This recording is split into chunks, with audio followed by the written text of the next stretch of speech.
Preston wore designer suits, smiled for cameras, and hid a monster behind wealth.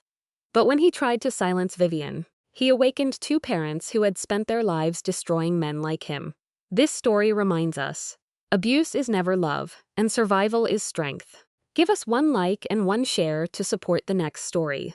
Thanks for watching. The wet snap of a fist against skin. Then silence. Then the rhythmic drip of blood on cold marble. Vivian Ashford lay broken at the bottom of her staircase, 7 months pregnant. 3 feet away, her phone held an unsent text. "Mom, I need to tell you something about Preston. I am Scar." The screen was shattered, but the evidence didn't match the story. Someone was lying, and you recognize the man in the shadows, don't you? The moonlight caught his face just enough. I am positive it was Preston. To the world, Vivian lived a perfect, charmed life, but Preston Ashford believed his massive fortune made him a god.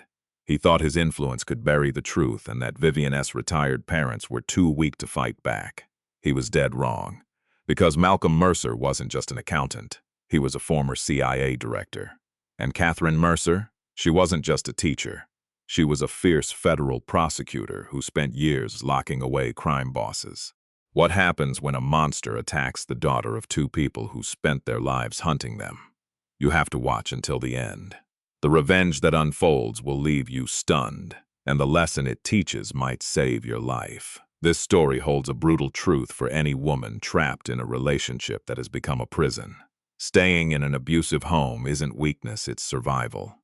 And leaving, when you finally find that shred of courage, that is not failure.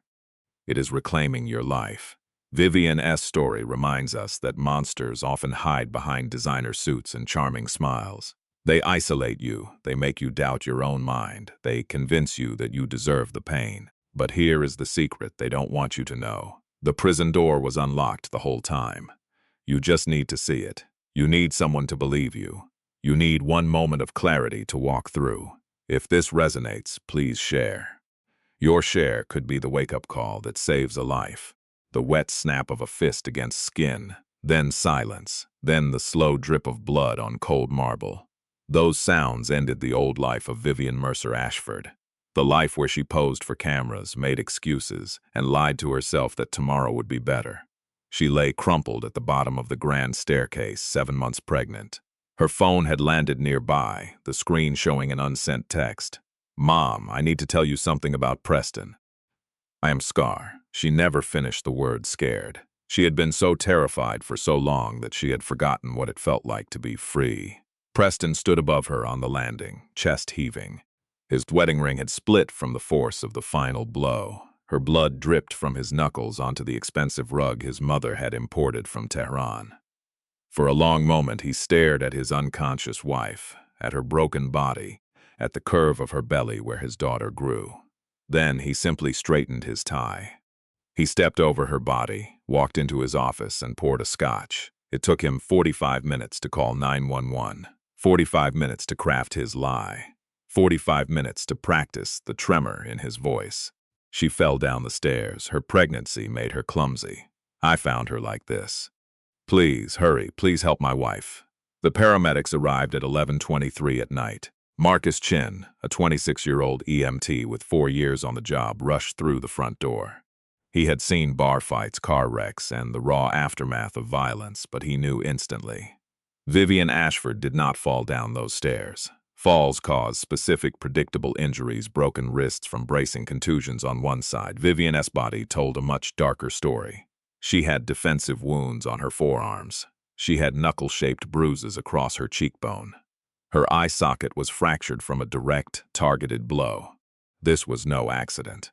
And beneath the fresh purple marks were older bruises, shifting from yellow to green injuries in different stages of healing. This woman had been beaten for months, maybe years. Marcus looked at Preston Ashford, standing in the doorway with a glass of scotch in his hand. The man's face was a mask of concern, his voice trembling with practiced grief, but his eyes were cold, calculating. Marcus pulled out his phone and started snapping photos of everything. Every bruise, every mark, every piece of evidence Preston was trying to bury. "Is that really necessary?" Preston asked, a sharp edge cutting through his fake grief. "I told you." She fell. "Standard procedure, sir," Marcus replied, voice flat. He kept shooting. The ambulance screamed toward St. Catherine S. Hospital. In the back, Marcus fought to keep Vivian stable while his partner drove. Her blood pressure was crashing. The baby's heart rate was dangerously erratic. They were both dying. He called ahead to the emergency room. 32-year-old female, 7 months pregnant, severe head trauma, multiple contusions, possible internal bleeding, alert OB and neuro. This is a priority one. He didn't say what he suspected, not over the radio, where lawyers could pull the recordings. But when Dr. Rebecca Holloway met them at the bay, Marcus pulled her aside. "Doc, I have done this 4 years. That woman didn't fall. Someone beat her half to death." And looking at the old bruises, it wasn't the first time. Dr. Holloway looked at the gurney. She had been Vivian's doctor for 6 months. She had seen the accidents, the excuses, and the way Vivian flinched whenever Preston touched her shoulder. She had suspected but never had proof. Now, she didn't need it. The truth was written in the blood on her patient's skin. "Get me copies of those photos," she said. "And Marcus, thank you for watching." Inside, the trauma bay exploded into action. Nurses cut away her silk blouse. Monitors shrieked. Doctors barked orders in the sharp, clipped shorthand of an emergency. "Her brain is swelling," the neurologist shouted. "We need to relieve pressure now or we lose her. The baby is in distress," Dr. Holloway added. "Decelerations on the monitor. We might have to deliver tonight. She is only 31 weeks. "I know, but if the mother dies, the baby dies too." 200 miles away in a quiet suburb, a phone rang at 11:47. Malcolm Mercer answered on the first ring. At 64, he carried the calm of a man who had spent 30 years handling crises that brought only bad news. His hand was steady, his voice was level. "This is Malcolm Mercer. Mr. Mercer, this is St. Catherine S. Your daughter, Vivian, is in critical condition. You need to come now." Malcolm didn't ask questions. He didn't waste time on details he knew he would get later. He simply said, "We are on our way." He walked to the bedroom. Catherine was already awake, sitting up watching him with eyes that had seen too much in 62 years to ever believe in coincidences. "It is Vivian," he said. Catherine's face went still. Not shocked, not tearful, something colder. Something any lawyer who had ever faced her would have feared. "How bad?" she asked. "Critical, both of them." Catherine was already reaching for her phone. "I am calling Judge Hendricks," she said. "I need a hold on all sealed records from the Ashford family." Malcolm paused. "You think I have thought about this for 2 years?" She stopped packing, her hands frozen over a shirt. "I just could not prove it," she whispered, her voice cracking. "I could not prove it, and now our daughter might die." In the dim light, Catherine folded the same shirt 3 times, then unfolded it. Her hands were shaking hands that had stayed rock steady while cross-examining murderers and arguing before the Supreme Court.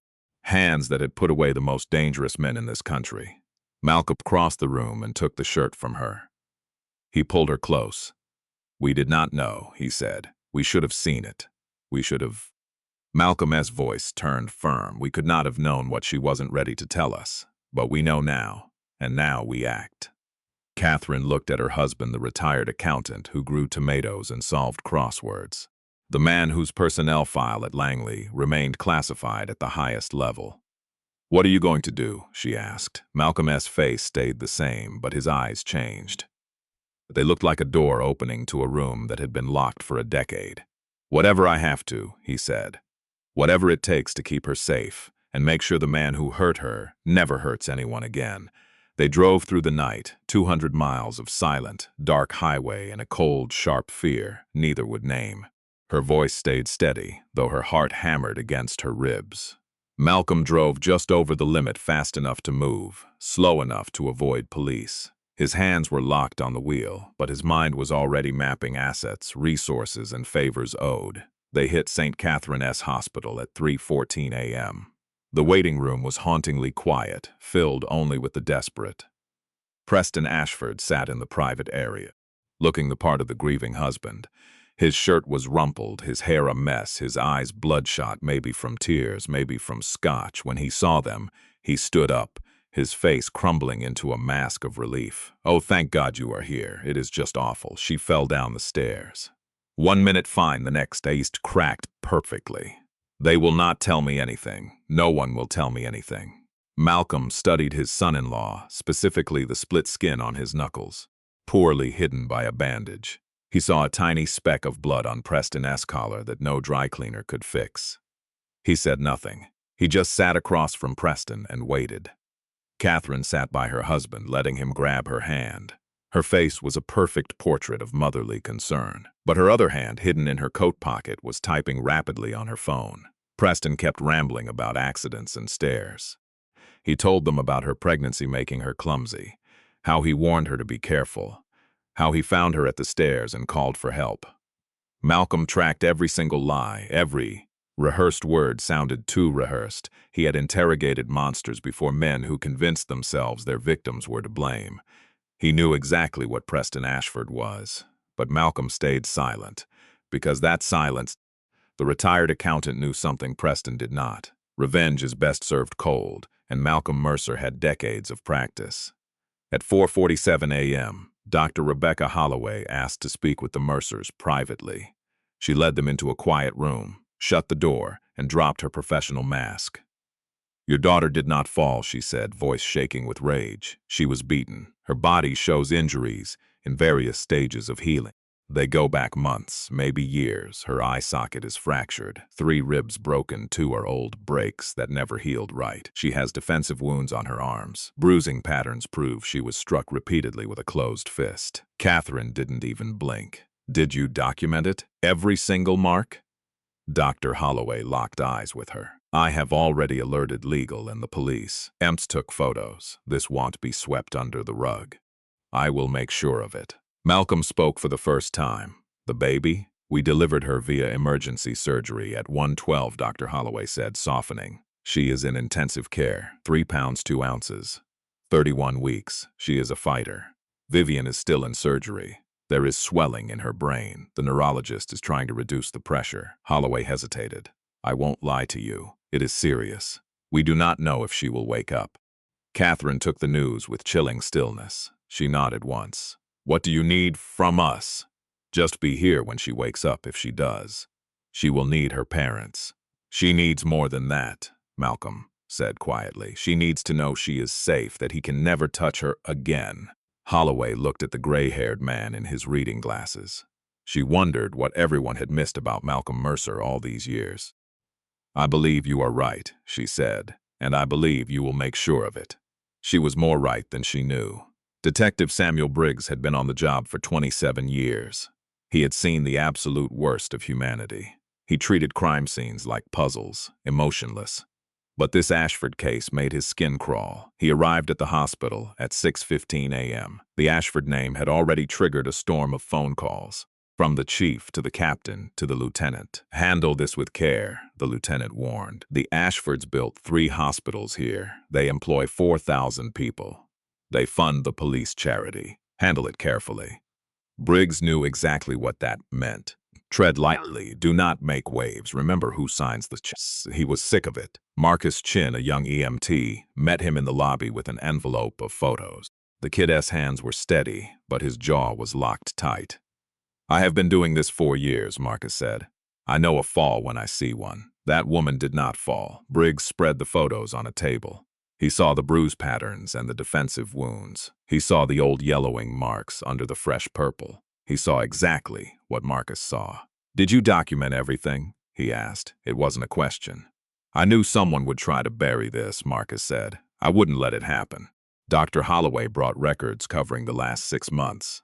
ER visits for a sprained wrist, a bruised shoulder, a black eye Vivian blamed on the shower. Every injury was photographed. A pattern no one had to connect it until now. "She was my prenatal patient," Holloway said. "She always looked nervous when he was in the room. She would flinch if he touched her. I asked once if she was okay, and she changed the subject so fast. I knew the truth." "Why didn't you report it?" "Report what? A woman who flinched? A woman who said she was fine?" Dr. Holloway's voice turned bitter. "She never admitted it. She never asked for help. I could not force her to talk about what happened behind closed doors." Briggs understood. He had worked these cases. Victims who protect their abusers, wives more afraid of leaving than staying. A nurse appeared with a cracked phone in an evidence bag. "We found this," the nurse said. "She was trying to send a message." Briggs read the text. Mom, I need to tell you about Preston. I am Scar. She was trying to tell someone, the nurse said. And he stopped her, Briggs added. He looked at the evidence. Photos, records, a dying cry for help. This won't be easy. The Ashfords have money and lawyers. Dr. Holloway straightened up. I don't care. That woman is my patient. That baby is my patient. I will testify to every single thing I have seen. I won't be intimidated. Briggs almost smiled. It was rare to find that kind of grit. Fine, let me talk to the husband. Preston Ashford's reaction to questioning told Briggs everything. For the first few minutes, Preston kept up the act, the worried husband, the devastated partner, the man who could not understand the accident. Then, Briggs mentioned the photos, the old injuries, the pattern of abuse. Preston's mask finally shattered. Do you have any idea who I am? He demanded. His voice turned cold. Gone was the tremor and the grief. My family built 3 hospitals in this city. We employ more people than anyone else in the state. You really want to make an enemy of me over my wife's clumsiness. I want the truth, Mr. Ashford. The truth? Preston laughed. The truth is my wife is pregnant and hormonal and has been falling down for months. Ask anyone. Ask her doctor. Ask the staff. I have asked her doctor, and the evidence does not support a fall. Preston's expression shifted, turning sharp. Then I want my lawyers here for any questions. And I suggest you think very carefully about your career before you push this any further. Briggs looked at the man in his expensive suit and his expensive lies. He thought about his pension, his kids' college, and the lieutenant's warning. Then he thought about the woman upstairs with a fractured skull and her baby fighting for life in an incubator. I will be in touch, Mr. Ashford. The nursery was quiet at 7 in the morning, just the beep of monitors and the whisper of ventilators. Catherine Mercer stood at the window watching her granddaughter. 3 pounds, 2 ounces, skin so thin you could see the blue veins underneath. A tube down her throat, breathing for her because her lungs weren't ready. The baby had no name. Vivian hadn't decided yet. She wanted to meet her daughter first. Now she might never get the chance. Catherine pressed her palm against the glass. As a federal prosecutor for 35 years, she had put away monsters, murderers, rapists, men who shattered lives without a thought. She had held her composure through it all. She believed in the system. She believed justice would prevail. But she had never wanted someone truly destroyed. Until now, she wanted Preston Ashford gone. Malcolm found her an hour later, standing by the incubator. She is a fighter, he whispered. Just like grandmother. Like her. Malcolm, what do we do? It wasn't a question of strategy. It was a mother's desperate plea while watching her child fight for every breath. Malcolm went silent. Finally, he spoke. I made a call. Catherine looked at him. A call to who? He didn't answer. Instead, he said, I spent 30 years working for an agency that officially does not exist. I did things that will never be in any history book. I have connections with people who hold secrets most Americans cannot even fathom. She waited. I called in a favor. Langley is sending everything they have on Theodore and Preston Ashford. Every offshore account, every scandal, every witness bought off, every secret they thought was buried. Catherine stared at her husband, the quiet man who did crossword puzzles. The gentle father who had taught their daughter to ride a bike. You said you would never use those contacts again. That was before someone tried to kill our child. The words hung in the air. Through the glass, their granddaughter's chest rose and fell with machine-assisted breaths. I spent my career putting away criminals through legal channels, Catherine said. Proper evidence, fair trials. You were the best at it, Malcolm replied. But this? Using intelligence assets and classified files. This is not legal. No, Malcolm turned to face her. It is not. If you want me to stop, I will. If you want to trust the system, I will step back. Catherine looked at her granddaughter at the monitors, tracking a life that could vanish in an instant. The system failed our daughter, she said. The system let him hurt her for years because nobody would see the truth. She turned to Malcolm. Do not stop. Do whatever you have to do. Do not stop until he can never hurt anyone again. Malcolm nodded once. I need to make more calls. He left her there at the window. 3 floors up, Vivian lay in a coma while surgeons fought to save her. The swelling in her brain was worse than they feared. They had to remove a section of her skull to relieve the pressure. Nina Vasquez was the night nurse. 28 years old, a nurse for 5 years. She had seen trauma. Too many patients in worse shape than Vivian. But this haunted her. Maybe it was the pregnancy, knowing this woman was beaten while carrying a child. Or maybe it was the mother, not grieving, just cold, sharp, dangerous fury. Nina recognized that look. It was the face of a woman done being helpless, done waiting. 2:17 in the morning. Nina checked the monitors. She saw a flicker, lips moving. She leaned in, barely catching the whisper. I tried to be good enough. I tried so hard. Nina's eyes burned. She had heard it all before. Victims blaming themselves. Women convinced that if they were just smarter or quieter, the abuse would have stopped. It wasn't your fault, Nina whispered. Whatever happened, it wasn't your fault. Vivian stayed silent, drifting back into that dark chemical void. Later, when Catherine Mercer showed up, Nina told her. She said she tried to be good enough, Nina explained. Catherine's hand clamped onto her daughter S. Her eyes went glassy, but she didn't cry. That S what he told her, Catherine said. That S what men like him always do. They make it the victim's fault. Like a little more obedience would stop the hitting. She leaned over her daughter. You were always enough, sweetheart. You were perfect. He was the broken one always. Nina left them to it but made a note. Patient responsive. Then she added a warning for the staff. Block the husband. No visitors. None. Medicine couldn't fix this, but they could build a wall around her. Malcolm Mercer waited in a concrete parking garage far from any cameras. His phone buzzed with encrypted files, things that would never hold up in court, but could absolutely destroy a man's life. The Ashford family had deep, dark secrets. Theodore, the father, built his empire on bribes, intimidation, and deadly construction shortcuts. Preston learned the game from the best, but they had never faced a shark like Malcolm Mercer. For 30 years, Malcolm lived in a world where secrets were currency. He had toppled regimes. He had done things that didn't exist on paper. 10 years retired, but the favors were still there. The debts were still owed. He started making calls. 48 hours later, the Ashford Corporation was in a tailspin. Inspections were triggered. Environmental reviews reopened. Big contracts started falling apart.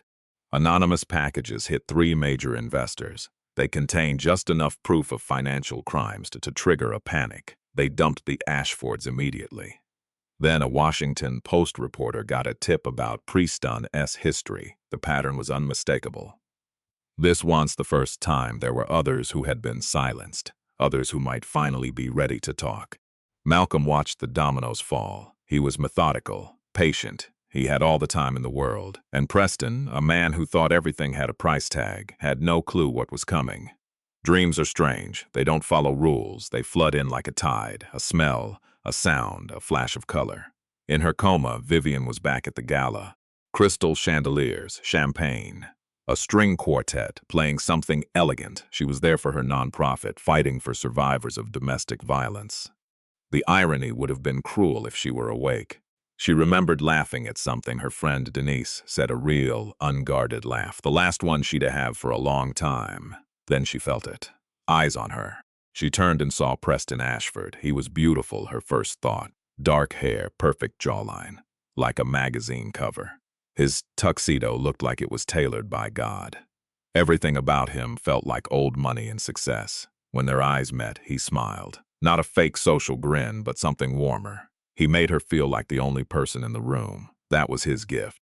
Making women feel seen, chosen, and special. It was the hook. The first move in a game he'd been playing for years. But that night she didn't know. She was just Vivian Mercer, 30, successful, and secretly lonely. When Preston introduced himself, she felt a spark. Possibility. The courtship moved fast. Private dinners, trips to Paris, London, and a private island. Flowers arrived daily. Her office desk turned into a botanical garden. He called every night. His intensity was intoxicating. She would eventually learn the name for this: love bombing. A calculated trap to create total dependency. But at the time, she just felt like the center of the universe. She told her therapist later, I didn't realize he wanted me to be his whole universe where I didn't exist outside of him. The isolation crept in. Subtle, fake concern. Your friend Denise is critical, he'd say. I am just looking out for you. Your boss is killing you with stress. You don't need that. I can take care of us. Your apartment is too small. Why not move in? We would have more space, more time. Slowly, her world shrank. Friends became strangers. Her career withered away. Her car, her savings, her identity all swallowed by his. By the time she understood the trap, she was locked in his mansion, living off his money, surrounded by his hand-picked staff and judgmental friends. They treated her like a new trophy. Property. 8 months in, the first hit landed. She came home buzzing after a charity event he'd forgotten about. She found him sitting in the dark living room. "Where the hell were you?" It wasn't a question. It was a sentence.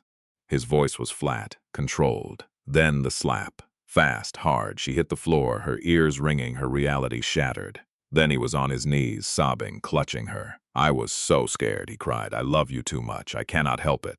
"I am so sorry. Never again." She believed him. That was the tragedy that haunted her. Even in the dark, she apologized for scaring him. She promised to report her every move. She took his tears as proof of love, blind to the manipulation. The cycle of abuse, tension, violence, reconciliation, calm.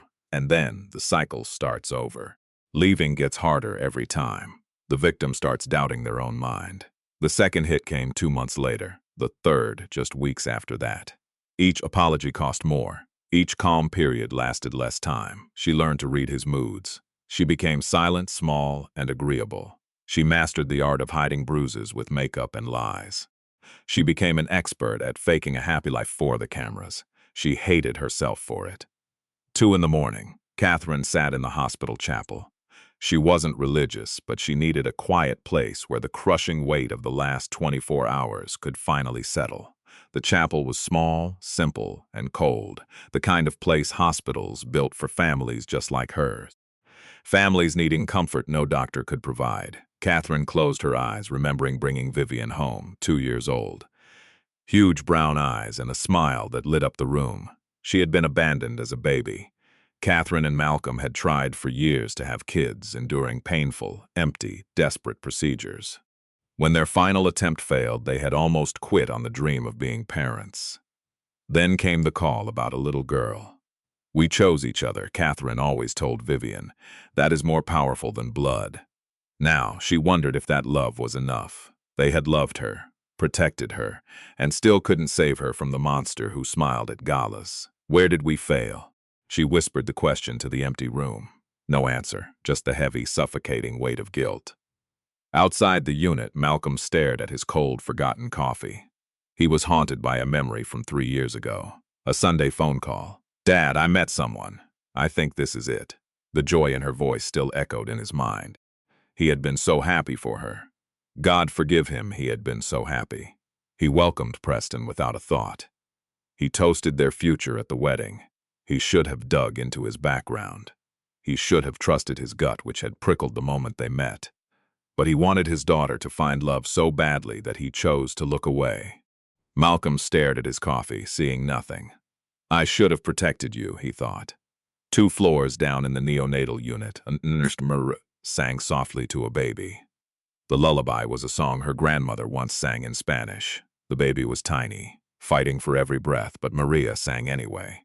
Because the things that matter most cannot be measured by machines. The presence of another human. The sound of a voice. The simple, powerful act of not being alone. "Hold on, little one," she whispered. "Your mama needs you." Detective Samuel Briggs sat in his car outside the station, staring at the file. 22 years on the force, and he had learned to trust facts over feelings. The evidence in the Ashford case was damning. Medical records, photos, and witness statements, it was a clear pattern of abuse. But evidence rarely wins cases against families like the Ashfords. His phone buzzed. "The Captain Briggs, get in here now." The office was small and cluttered with awards. Captain Morrison was a decent man, but he played the political game. "Close the door," he said. "I am getting calls." The chief. The mayor. People I haven't spoken to in years. Morrison rubbed his temples. "They want to know why we are making noise about an accidental fall." "It was not an accident," Briggs snapped. "I know the evidence." Morrison cut him off. "I have seen it, Briggs. I know exactly what Preston did." "Then why are we here?" "Because knowing and proving are 2 different things. The Ashfords have the best lawyers in the country. They will bury us in motions. They will drag this out until everyone is exhausted, and Preston will walk away with a slap on the wrist. So we just let him go. I did not say that, Morrison leaned in. We need to be smart. We need an airtight case. I need evidence his money cannot touch. I need more.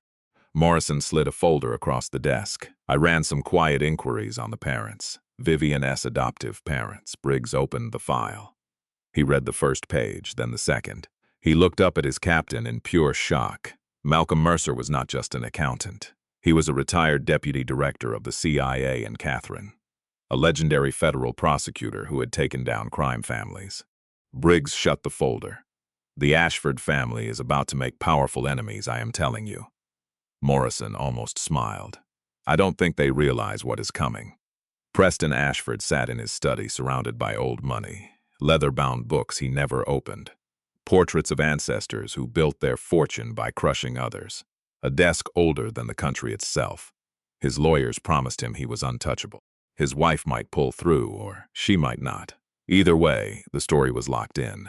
A tragic accident, a grieving husband, and a family shattered by bad luck.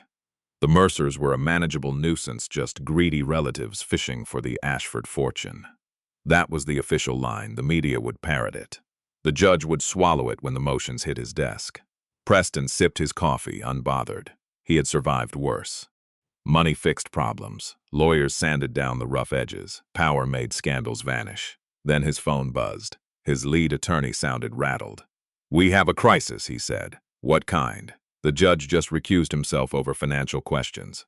Preston felt the coffee turn to bile. Patterson was a bought man. Who was looking at his books? The lawyer hesitated. It gets worse. Regulators are launching surprise inspections. The Riverside project is under fire. The Environmental Agency is reopening every file, and the Washington Post is sniffing around your past with women. Preston dropped his cup. His hand was trembling. "That is impossible. It is happening," the attorney hissed. "Someone is hunting you. Someone who knows where the bodies are buried." "Find them," Preston snapped. "I am trying, but they are ghosts. Very good ghosts." Preston hung up and stared at his father S. portrait above the hearth. Theodore Ashford S. painted eyes seemed to sneer. "You taught me to never blink," Preston thought. "You taught me to bury my enemies before they could breathe. So how do I kill a shadow?" The neonatal unit was deathly quiet. Malcolm stood by the glass watching his granddaughter sleep. She had gained a little weight. Her breathing was stronger. Doctors were hopeful. But hope is not the same as safe. It is a long way from the life she deserves. His phone vibrated with a file from his contacts at Intelligence. More dirt on the Ashfords. Malcolm scanned the summary. Theodore Ashford was a monster, 30 years of abusing his wife until she died from injuries labeled as a car wreck. He had ruined staff and partners alike. He had molded Preston in his own image. He taught his son that power meant zero consequences, that women were trophies, that violence was just another tool in the box. Like father, like son. Malcolm thought of the man in the hospital wing, the man who faked smiles for cameras and beat a pregnant woman into a coma, the man who learned cruelty as an art form. Theodore was dying of cancer, escaping justice. But his son would not. Malcolm dialed an old friend in private security. "I need everything on Preston. Every woman he ever dated, anyone," he silenced. "That is a tall order," the friend replied. Malcolm watched his granddaughter's chest rise and fall. "I am calling in every debt I have accrued over 30 years. I want this man ruined. I want his name to be a warning." There was a pause. "You were never this ruthless when you were on the job. I never had a granddaughter fighting for her life before." The line went silent. "I will see what I can dig up." Catherine found him there an hour later. She stood beside him, watching the baby. "You are starting a war," she said. It was not a question. "Yes, is it legal?" Catherine considered it. She had lived her life by the rulebook. But the system failed Vivian. It let Preston hurt her for years because nobody wanted to look, nobody wanted to speak, and nobody wanted to risk their own comfort to save a woman who could not save herself. "Good," Catherine said. "Do whatever it takes." Malcolm looked at her, the partner he had loved for 40 years. "This is going to get ugly." "I hope it does," she replied coldly. "I hope it gets so ugly he wishes he had never been born." Malcolm nodded. "I need to make calls." Day 12. Vivian suffered a brain bleed. At 2:47 in the morning, the alarms shattered the silence. Nurses sprinted, doctors shouted, total chaos. Malcolm and Catherine stood in the hall when Dr. Holloway approached. Her face told them everything. A complication. We need to operate now, or we lose her. Catherine's legs gave out. Malcolm caught her, his face a mask of iron control. Do whatever is necessary, he said. Save her. The surgery lasted 6 hours. They sat in the chapel, not praying. They didn't believe in that, just sitting in the heavy silence, holding hands, waiting for news that would either break them or heal them. Then Catherine snapped, a tremor in her shoulders, then a sound of pure agony. She was sobbing. The first time he had seen her cry since her own mother's funeral. She was trying to leave him, Catherine whispered. She was trying to run, and we never knew. We failed her. Malcolm pulled her close. He didn't offer empty comfort. He just held his wife while she grieved for the red flags they missed, the questions they never asked, and the way they were blinded by Preston's mask. We will make this right, he promised. While Vivian fought to survive, Preston struck back. His legal team moved to seize control, claiming Vivian was mentally unfit. They tried to block the Mercers, labeling them as outsiders looking for a payout. He hired a high-end PR firm. Preston went on television, delivering a performance for the ages. He wore a soft sweater that made him look vulnerable. He held a photo of their wedding. His voice broke right on cue. I just want my wife back, he told the cameras. I love her. Why are her parents keeping me away? The clip went viral instantly. The internet exploded with support. A fake fund appeared for his legal costs. People wrote articles about meddling in-laws. The public turned on the Mercers. Suddenly, they were the villains, the ones tearing a husband from his dying wife. Detective Briggs got pulled from the case, a conflict of interest, they called it. Procedure. His captain couldn't even look him in the eye, apologizing for a machine he couldn't stop. Preston's money was working exactly as planned. 3 in the morning, Catherine sat in the empty hospital cafeteria. The lights hummed like a low-grade migraine. The vending machines clicked and buzzed. Catherine stared at a bowl of soup that had grown a skin. In 35 years as a prosecutor, she had lost cases. She had watched predators walk free on technicalities. She had accepted that justice was flawed, but believed the system was better than anarchy. Now she didn't know. Preston was going to win. He had the cash, the lawyers, the spin, and a society that always bets on men like him. He would win, and Vivian, if she survived, would face years of hell. A brutal divorce, a custody fight over the baby, and endless legal warfare while Preston played the victim for the world to see.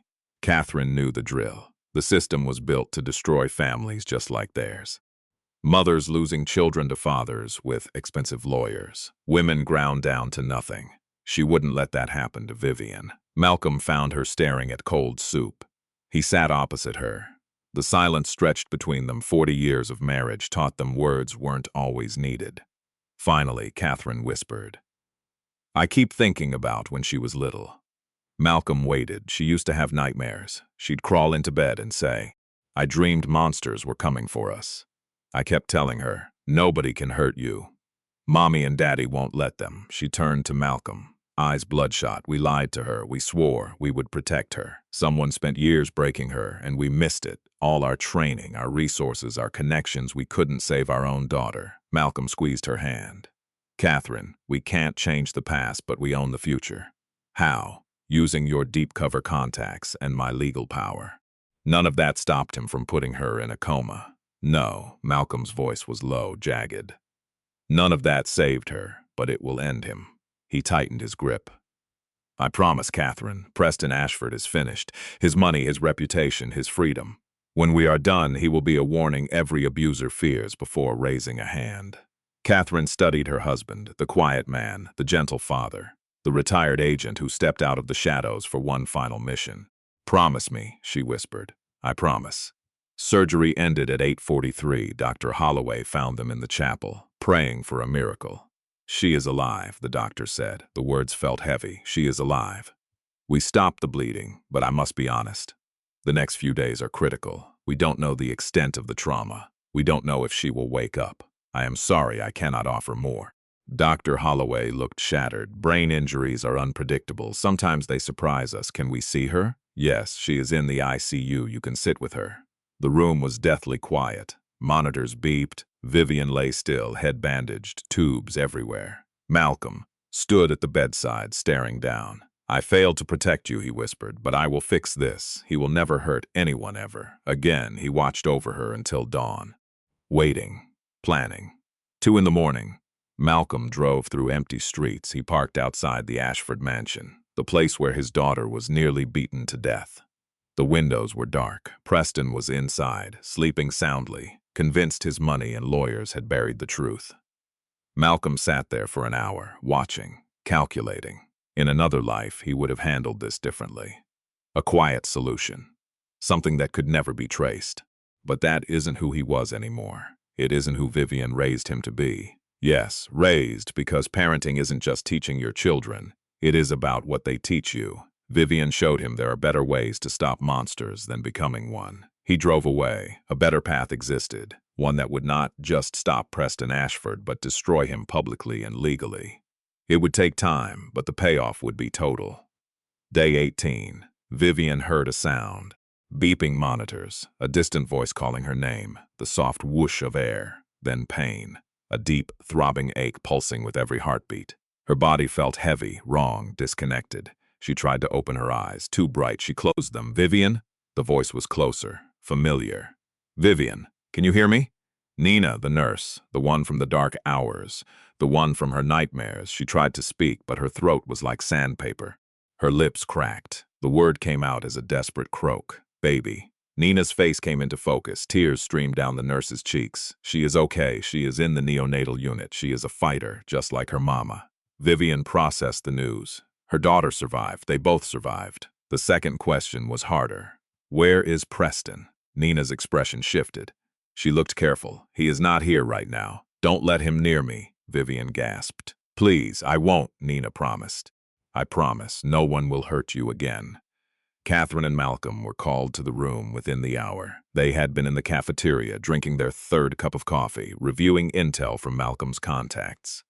When they walked in and saw Vivian's eyes open, Catherine sobbed. Oh, baby. She crossed the room in 3 steps, pulling her daughter into a careful hug. Oh, my baby. I was going to tell you, Vivian whispered. Her voice was weak but steady. I was trying to tell you that night. I was texting Mom when she could not finish. You do not have to explain, Catherine said, holding her face. We know. We know everything. It is over. He will never touch you again. Malcolm stood at the foot of the bed. His face was calm, but his eyes were dangerous. How long? Vivian asked. You have been unconscious for 18 days, Dr. Holloway explained. The surgery, the complications, the recovery. You are stable now, and so is the baby. Vivian nodded slowly. Pieces fitting together, 18 days. 3 weeks of her life gone, 3 weeks of her baby's life she missed. I want to see her, she said. I want to see my baby. Holloway exchanged a look with Catherine. Soon, when you are stronger, she is doing remarkably well. 33 weeks, gained a pound, breathing on her own. Vivian closed her eyes as tears leaked out. I was going to leave him, she whispered. I had a plan.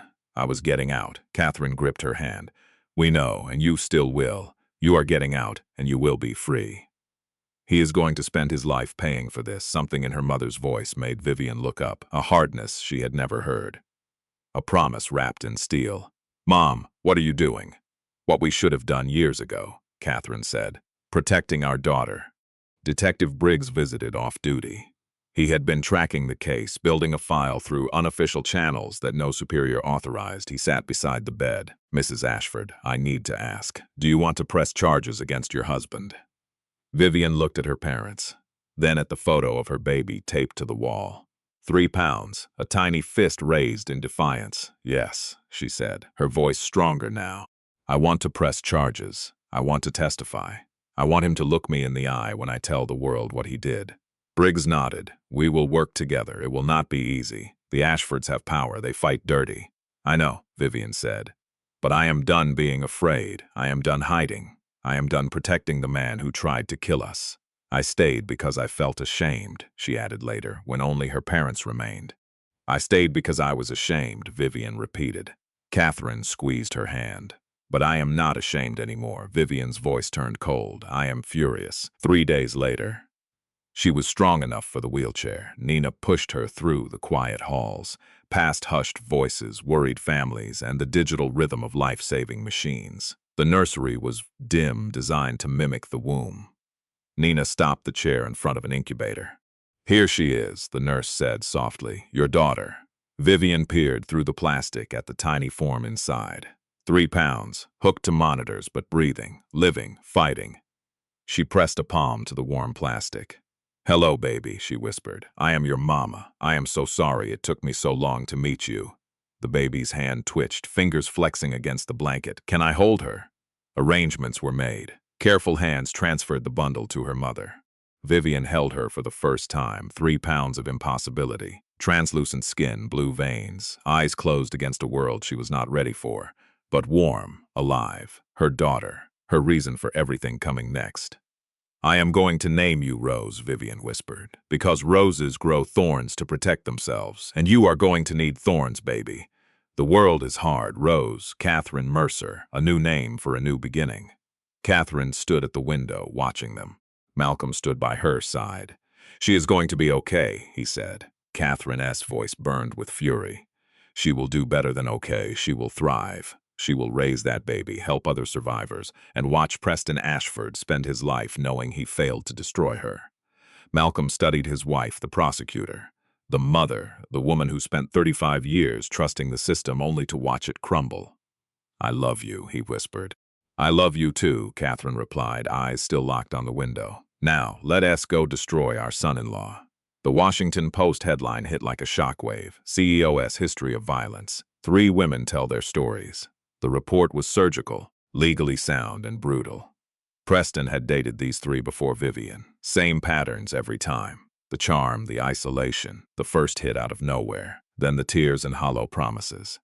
One woman even took $200,000 to stay silent. Another dropped charges after they threatened her family. The third simply vanished, too broken to fight. Now, they were ready to talk. They were ready to watch Preston Ashford finally pay. Malcolm's connections found them, and Catherine's legal team protected them. Together, they gave these women the courage to speak. Preston's PR team scrambled, pushing denials, spin, and smear campaigns against the victims. It did not work. When the first domino falls, the rest follow. Harrison Cole, Preston's CFO and best friend, was arrested for fraud on Tuesday. The evidence was damning: offshore accounts, fake records, 15 years of corruption. Harrison was the fixer who knew where all the bodies were buried. He flipped within 6 hours. In exchange for a lighter sentence, he handed over everything: bribery, witness tampering, and proof of Preston's past abuse. Preston's own texts to Harrison were chilling, discussing how to make problems disappear. "She is getting too independent. We need to bring her back in line." Maybe a trip to the hospital. That worked with Jennifer. That alone was enough, but there was more.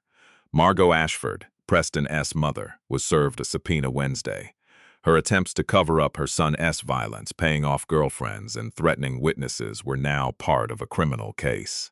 She called Preston in a panic. "I am facing criminal charges," she shrieked, "because of you." "Mother, calm down. We have lawyers. Lawyers won't help us now," Margot sobbed. "They know everything. Every payment, every threat, every witness we hid. We are going to prison, Preston. Both of us. It won't happen. It is already happening. They told me to surrender my passport. I can't leave the country." Preston hung up, his hands shaking too hard to hold the phone. Theodore Ashford, Preston's father, died Thursday morning. Cancer claimed him before the law could.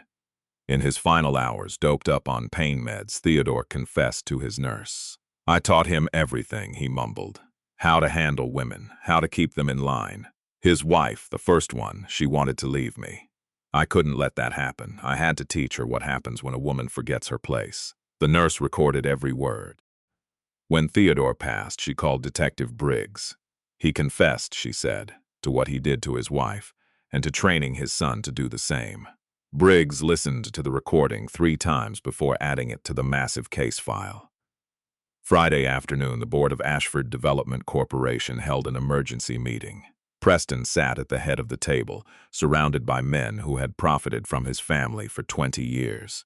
Men who had looked the other way when whispers of Preston's temper started, when his wife's accidents occurred. They weren't looking away anymore. "Preston, it is over," the chairman said. He had known Theodore since they were boys. "The company cannot survive this. The lawsuits, the media, our stock is down 40%. Partners are leaving. Lenders are calling in loans. This is temporary, Preston insisted. When the dust settles. The dust isn't going to settle. Another board member snapped. You are facing criminal charges. Your mother is too. Your chief financial officer is singing to the feds. You are done, Preston. The only question is if you drag this company down with you. What are you saying? We are demanding your resignation. Effective immediately. If you fight us, we will force you out. This is not a negotiation. Preston looked around at the men he had known forever, the wedding guests, the golf buddies. They had known who he was all along. They were dumping him now, not because of his crimes, which they tolerated for decades, but because he was costing them money and prestige. You will regret this, Preston threatened. We already regret many things, the chairman replied. But this isn't one of them. Preston's world fell apart. His assets were frozen. His clubs kicked him out. His phone stopped ringing as everyone suddenly found better things to do. The mansion was seized as proceeds of crime. He was reduced to a hotel suite, paying with cards about to be canceled. A loan, save for lawyers charging $500 an hour to bring bad news. Then he did something stupid. He went to the hospital. Malcolm was in the lobby when Preston walked in. The younger man looked disheveled, red-eyed, and desperate. I want to see my wife, Preston demanded. I have rights. Malcolm stepped firmly between him and the elevators. He didn't yell or threaten. He just looked at his son-in-law with the cold gaze of a man who spent 30 years hunting targets. Leave, Malcolm said. She is my wife. I have legal rights. Your daughter is still carrying my name. Your daughter's name is Rose Catherine Mercer, Malcolm said, his voice like ice. She will never know you existed. She will never know her father was a monster. She will grow up loved, protected, and safe from people like you. Preston's face twisted. You think you won? You think your spy games beat me? My lawyers are negotiating plea deals because they know what is coming. Malcolm stepped closer. Let me explain something. I spent 30 years working for people who handle problems quietly and permanently. I am retired, but I still have friends who owe me favors, friends who can make things happen that leave no trail. Preston paled. I am not going to hurt you. Malcolm continued. That would be too easy. Instead, I am going to watch everything you built burn.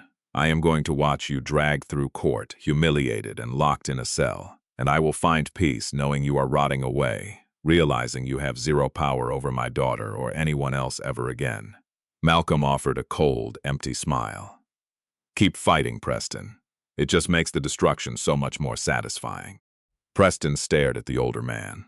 The quiet grandfather who liked crossword puzzles now seemed more terrifying than any thug.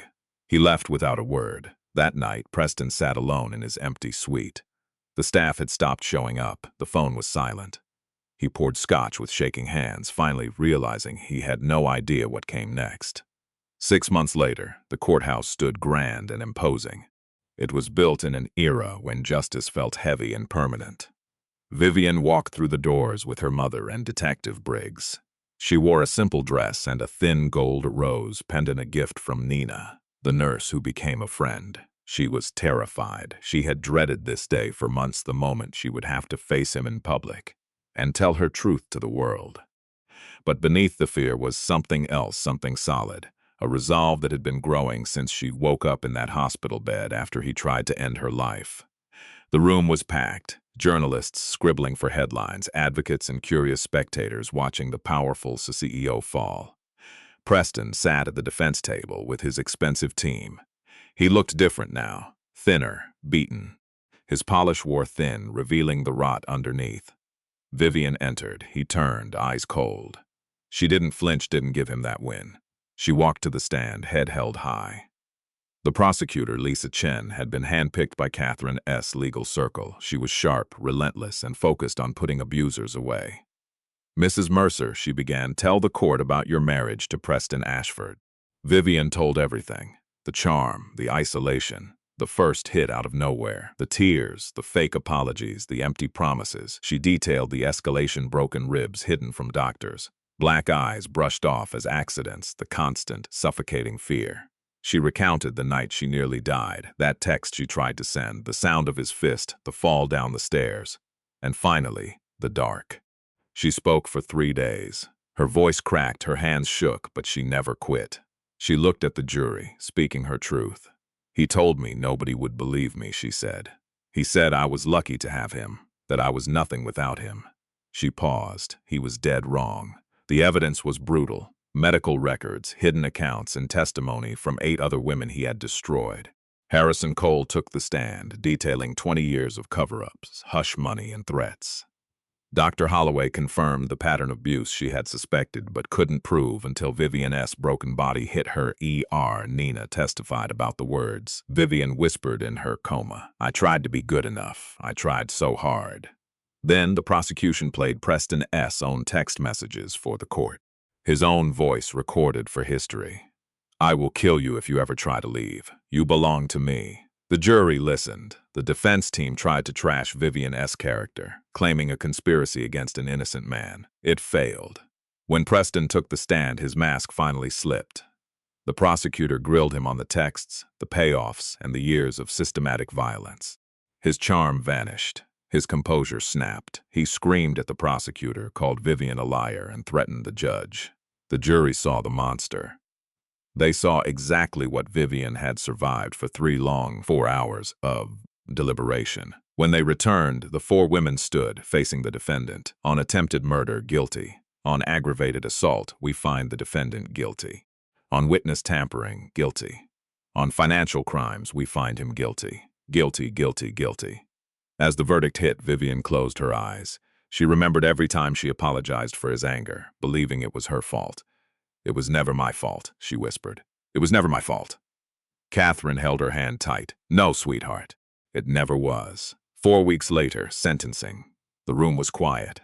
Vivian had spent weeks on a victim impact statement, trying to capture the uncapturable. She kept it simple.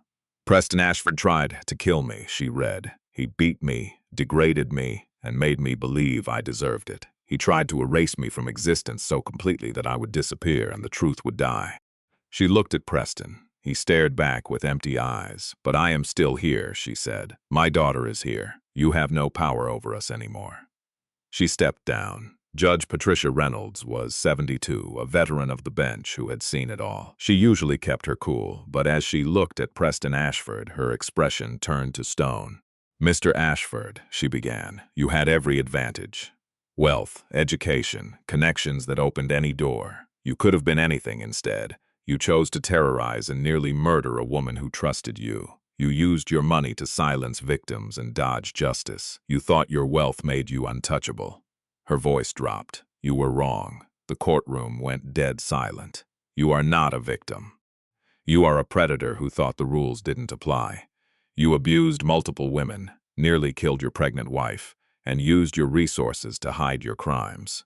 Judge Reynolds adjusted her papers. "I sentence you to 25 years to life. You won't be eligible for parole for 15 years. Your assets will be liquidated to pay restitution to the women you harmed. You are a sex offender now, no contact with your wife or daughter." Preston went pale. 15 years to reflect if you even can." The judge hammered the gavel. Court adjourned. Handcuffed, he scanned the room, desperate for a reaction from Vivian. She ignored him, checking her phone instead. Catherine sent a photo. 6-month-old Rose was thriving, actually smiling. A real, happy smile. It washed away the pain. Vivian beamed at the screen as guards dragged Preston away. She never once looked back. His arrest shattered the city power structure like wildfire. The Ashford name became a stain. Partners bolted, socialites treated him like a stranger, and charities wiped his name off their buildings. Margaret Ashford Wellington took a plea deal, served 5 years, then fled to Europe to die alone. Harrison Cole served 3 years, leaving prison broken, unemployed, and totally blacklisted. Across the city, whispers traveled through boardrooms and elite clubs, rumors of a quiet, retired couple who destroyed a powerful CEO, of how deep their influence went, and what happens when you cross their daughter. Malcolm and Catherine said nothing. They didn't have to. The Mercers became a legend. A year later, Vivian started fresh. A converted downtown warehouse. Modest, exposed brick, basic furniture. But it was hers. The sign read the Rose Foundation. It took a year to rise from the ashes. A year of therapy and rebuilding her strength. The Rose Foundation gave legal help and support to survivors, emergency housing, legal advice, and court advocacy. Everything she needed but never found when Preston had her trapped. This was her turning agony into purpose, making sure no other woman would walk that lonely road. Rose Catherine Mercer was 18 months old. She had her mother's eyes and her grandfather's stubborn chin, taking wobbly steps across the floor at the Westbrook house. She would never know Preston Ashford, never know her father was a monster. She would grow up safe, surrounded by a family that would do anything to protect her. Sunday dinner was back. Vivian helped her mother cook while Malcolm played blocks with Rose. The smell of pot roast filled the air. Laughter echoed through the halls. Dad. Vivian watched Malcolm acting silly for little Rose. "What did you really do at the CIA?" she asked. Malcolm looked up, a small smile appearing. "I was an accountant." "You were more than that. I was an accountant who handled very unique situations." Vivian let out a genuine free laugh, her first in years. A woman who survived hell and made it out. Rose toddled over, reaching up. Vivian pulled her close, finding her anchor. "Your grandpa is being mysterious," she whispered. "Get used to it." Malcolm locked eyes with Catherine, 40 years of marriage. They didn't need words, they achieved their goal. Their daughter was safe, their granddaughter was happy. The man who terrorized them would rot in a cell for 15 years. It felt small, never enough for the abuse or the scars that remained. But it was justice, a start. That night, after Rose fell asleep in Vivian's old bedroom, they sat on the porch. The air was warm, crickets chirping, stars glowing above the city. Catherine brought 2 cups of tea. "You know," Vivian said quietly, "I used to think I was weak." Catherine listened. "I stayed because I wasn't strong enough to leave. It was my fault. I wasn't smart enough. I thought I should have seen his true colors sooner. But now, I know it takes immense strength to survive him, to wake up and keep going while he slowly dismantled my life, to smile and fake it just to make it through the day." Vivian turned to her mother. "I wasn't weak, Mom. I was surviving. That is the hardest battle of all." Catherine held her hand. "You were never broken. You were just waiting for your moment." "What moment?" "The moment you remembered who you were. The moment you chose yourself." Vivian went quiet, her tea cooling as stars shifted above. The prison door was unlocked the whole time, she realized. I just couldn't see it because he convinced me I belonged in a cage. But I never did. She looked at her mother. No one does. 6 months later, a letter arrived at the office. Preston wanted visitation rights. Vivian read it once. The neat script, the formal tone, the toxic threats hidden in polite words. He wanted access to his daughter. He wanted a leash on the life he ruined. He wanted to prove he still had power. She did not bother to respond. She took the letter home and tossed it into the fireplace of her own apartment, a home she earned all on her own. She watched it turn to ash. Then she grabbed her daughter, stepped into the sun, and never looked back. The past was dead. Preston Ashford was forgotten and irrelevant. He held no power over her or Rose anymore. Some monsters wear suits. They smile for cameras and donate to charities. They hide in plain sight, protected by status. But monsters fall. Not by other monsters, but by ordinary people who refuse to look away. By parents who stand guard and survivors who find their voice. Vivian Mercer did not need saving. She needed time to see clearly, to speak, and to remember the woman she was before the gaslighting began. She was never weak. She was just waiting for the right moment to burn the cage down. If this story hit home for you, I want to ask for 3 simple things today. First, hit the subscribe button and turn on notifications. We drop stories like this every week to empower you. Second, leave a comment. Have you ever known someone trapped like Vivian? What would you tell them? Third, share this video, send it to a friend. You never know who is struggling in silence, waiting for a sign that they are not alone. Your support reaches the women who need it. We are building a community that refuses to stay silent. This content was carefully researched and edited to deliver powerful entertainment with real-world lessons. Every story we share is designed to do more than captivate. We want to leave you with wisdom, hope, and the reminder that you are stronger than you think. Thank you for watching, for listening, and for being part of this journey with us.